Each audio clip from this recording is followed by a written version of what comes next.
लंका का राजा रावण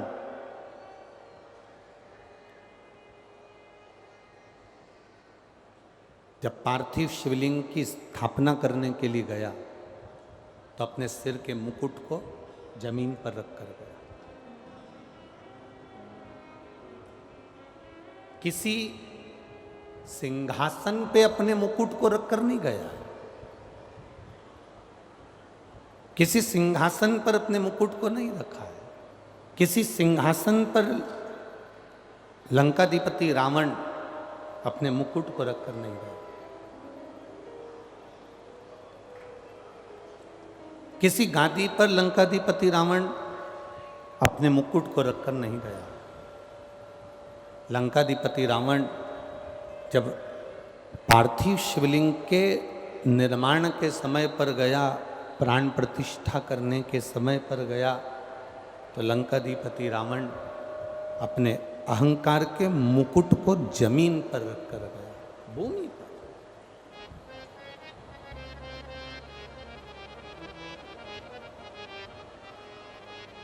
और जो ये भूमि पर रखा, अहंकार जितना नीचे होगा उतना आप उन्नति की सीढ़ी पर चढ़ते चले जाओगे। अहम, अभिमान जितना नीचे होगा आप उतनी उन्नति की सीढ़ी पर चढ़ते चले जाओगे। भगवान की अविरल भक्ति को पाने के लिए कोई अभिमान की जरूरत नहीं पड़ती। लंकाधिपति रावण ने अपने सिर के मुकुट को जमीन पर इसीलिए रखा कि अभिमत्ता किसी को ना दिखे।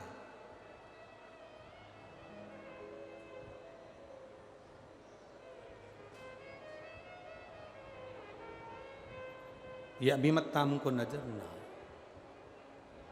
शिव तत्व की प्राप्ति का केंद्र बिंदु है अहंकार को छोड़ देना।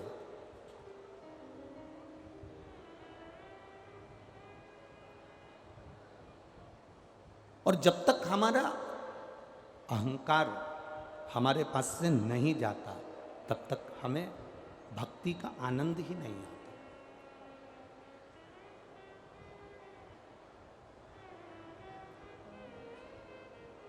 सबसे प्रबल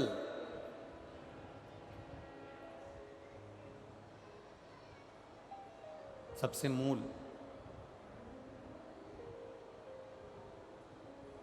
हम दूर दूर से ये माता बहनें जब आती होंगी, कम से कम 1-1.5 किलोमीटर दूर तो गाड़ी रुकती होगी।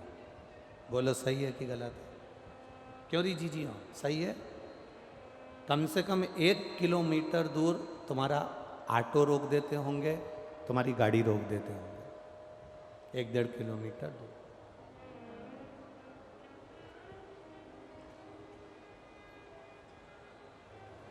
अब कई लोगों के मन में आता है कि हमारी गाड़ी रोक दी और हम पैदल कथा स्थल तक जा रहे हैं, पैदल भगवान की कथा तक जा रहे हैं। एक अपने अंदर एक बात को उतार कर रख लो, एक बात अपने भीतर उतार कर रखो। जो पैदल चलकर मंदिर तक जाता है, जो पैदल चलकर शिव महापुराण तक जाता है, जो पैदल चलकर कावड़ का जल महादेव को चढ़ाता है, जो पैदल चलकर किसी तीर्थ के मंदिर का दर्शन करता है, वो मरते दम तक किसी के कंधे का बोझा नहीं बनता, दुनिया का बोझ उठा ले। वो अंतिम सांस तक भी किसी का बोझा नहीं बनता, वो अंतिम सांस तक भी किसी का बोझा नहीं बनता। अंतिम क्षण तक। आप में से कई माताएं ऐसी हैं जो रोज भगवान से कहती है, भगवान चलते फिरते उठा लेना पर किसी के ऊपर बोझा मत बनाना।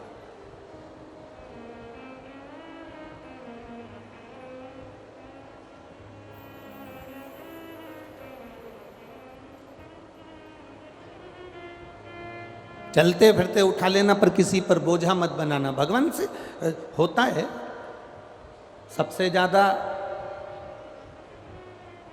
टांग किसकी टूटती है? सबसे ज्यादा हाथ किसका टूटता है? सबसे ज्यादा एक्सीडेंट किसका होता है? सबसे ज्यादा पांव किसका टूटता है? हाथ किसका टूटता है?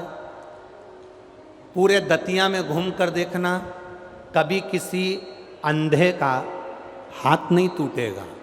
पूरे दतिया में घूम कर देखना, पूरे ग्वालियर में, झांसी में, जहाँ जहाँ से तुम लोग आए हो उसमें घूम कर देखना, किसी की आंख चली गई, कोई आंख का अगर अंधा है, किसी के नेत्र नहीं है, अंधे का कभी पाँव नहीं टूटेगा, अंधे का कभी हाथ नहीं टूटेगा, अंधे का कभी एक्सीडेंट नहीं होगा। हमेशा एक्सीडेंट हाथ टूटता है, पाँव टूटता है, अंधे का नहीं टूटता। जिसको भगवान ने आंखें दी है ना, वो जाकर गिर जाता है और उसका हाथ पैर टूट जाता है, अंधे का नहीं टूटता।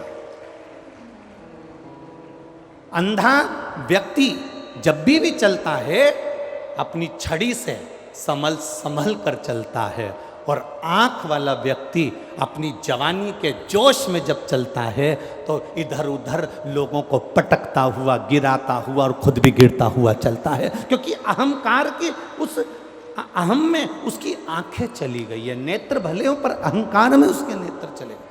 आवाज फैल रही है, चोंगे जैसी आवाज आ रही बाबू। अहंकार में उसकी आंखें चली गई।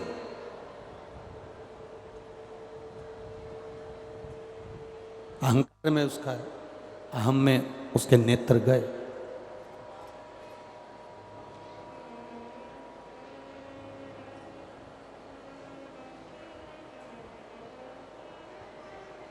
कई बुजुर्ग माताएं कहती है, भगवान ऐसी कृपा करना हम किसी पर बोझा ना बने, भगवान ऐसी दया करना हम किसी पर बोझा ना बने, बस चलते फिरते उठा लेना। शिव महापुराण की कथा कहती है, जो पैदल चलकर शिव पुराण के पंडाल तक पहुंचा है, जो पैदल चलकर देवाधिदेव महादेव को एक लोटा जल चढ़ाने पहुंचा है, जो पैदल चलकर किसी सद्गुरु की शरणागति में पहुंचा है, जो पैदल चलकर भगवान के भजन करने के लिए पहुंचा है, जो पैदल चलकर तीर्थ करने के लिए पहुंचा है, जो पैदल चलकर 1 किलोमीटर, आधा किलोमीटर भी कंधे पर कावड़ लेकर महादेव को सावन महीने में जल चढ़ाने पहुंचा है, शिव पुराण कहती है वो जिंदगी में कभी किसी पर बोझा नहीं बनता, वो दुनिया के बोझ को उठाकर पार उतर जाता है, वो बोझा नहीं बनता।